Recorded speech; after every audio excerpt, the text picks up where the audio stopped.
大家好，我是董小雨。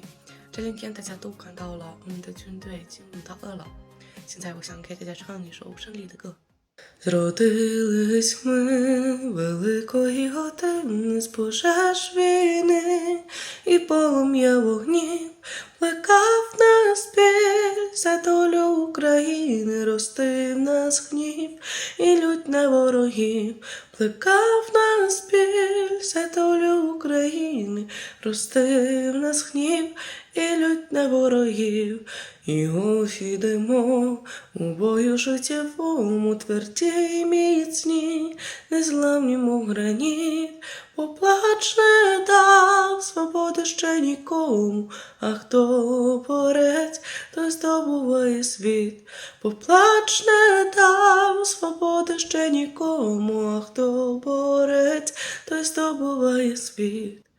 Здесь сідайте, держіть. Бай-бай.